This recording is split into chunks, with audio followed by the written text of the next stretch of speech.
Friends and viewer, Pedagogy of the Oppressed. I have in my hands this book, Pedagogy of the Oppressed by Paulo Freire.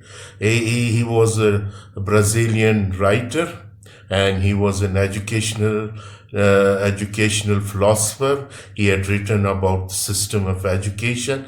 This is purely a critique on present educational system of the third world countries imposed by the regimes on these people. So in this book, the entire educational system was critiqued. This book is published in 1968.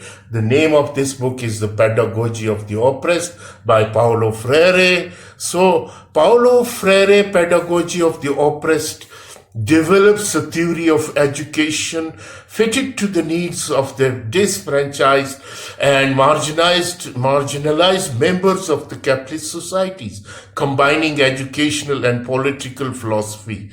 This book offers an analysis of oppression and the theory of liberation. Freire believes that traditional education serves to support the dominance of the powerful within the society and thereby maintain the powerful social, political, and economic status quo.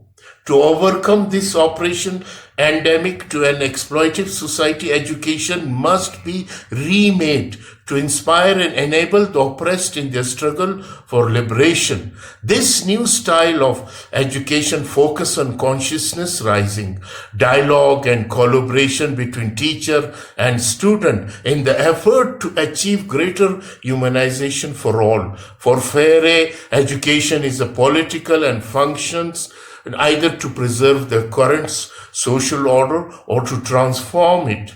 The theories of education and revolutionary action he offered in Pedagogy of the Oppressed are addressed to the radical audience committed to the struggle for liberation from oppression.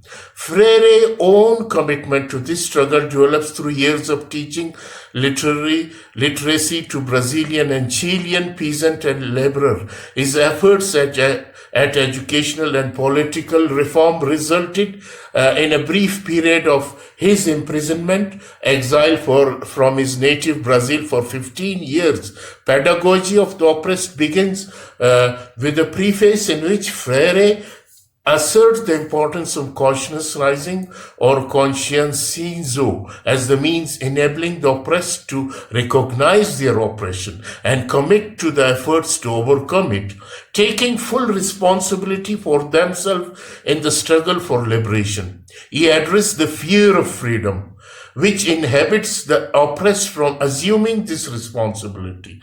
He also cautions against the dangers of sectarianism, which can undermine the revolutionary purpose as well as serve the refuge for the committed conservative. The struggle for liberation is a struggle to reclaim our humanity by objectifying and deliberating the oppressed. Oppression dehumanizes them as well as their oppressor, conditioned by the oppressor to mistrust and undervalue themselves.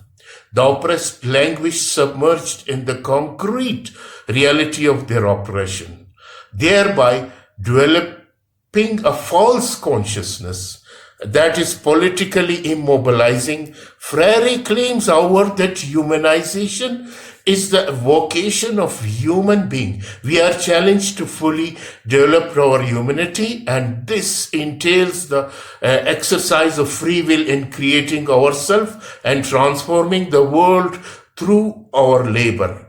This historical task of the oppressed is to liberate themselves and their oppressor by becoming subject in the historical process and surmounting the social institution of the domination. The pedagogy of the oppressed therefore aims to overcome the false consciousness of the dispossessed by penetrating the culture of silence that afflicts them and the unveiling structures and causes of oppression. Freire attacks traditional education, which he calls the banking method. In this form of education, the teacher deposits information in the student who serve as the passive teacher put in your mind, serve as the passive receptacle for knowledge. A strict hierarchy prevails between the authoritarian teacher who possess knowledge and the receptive student who is presumed by the educational system to be ignorant. By denying creativity and agency to the student, this type of education serves to disempower indoctrinate the student in the ideology of the dominant elite, adopting her to the oppressive social order. Problem-posing education, by contrast, encourages students to think and collaborate with their teacher in the process of acquiring knowledge. A humanist form of education, it relies on dialogue which requires love, humility, faith, and hope, and result in the mutual trust of educator and student. These qualities enable problem-posing education to an instrument of social transformation.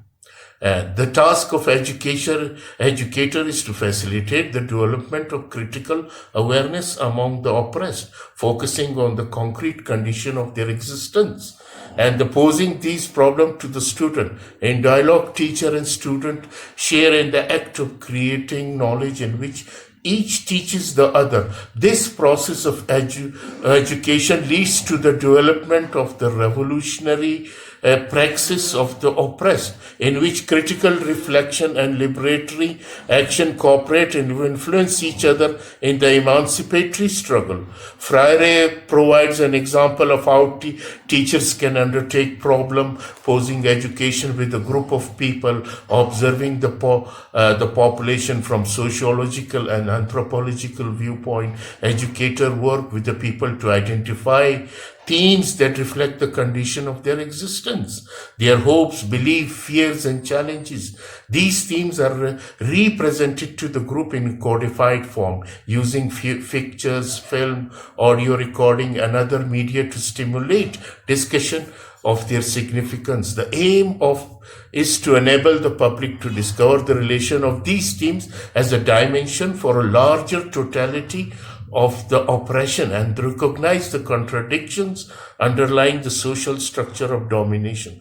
Freire concludes by offering a theory of revolutionary action that counters the oppressor's cultural tactics to preserve his dominance. The oppressor attempts to dominate the oppressed through the conquest, division, manipulation, and cultural invasion. The revolutionary respond to these dialogical forms of action with dialogical forms, cooperation, unification, organization, and cultural synthesis, all of which reflect the communion of the revolutionary leadership with the oppressed in the joint struggle for liberation.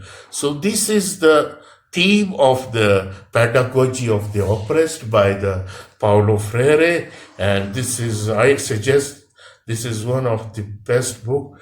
It develops a critical habit in you, especially about the current current educational system which we are receiving from our regimes.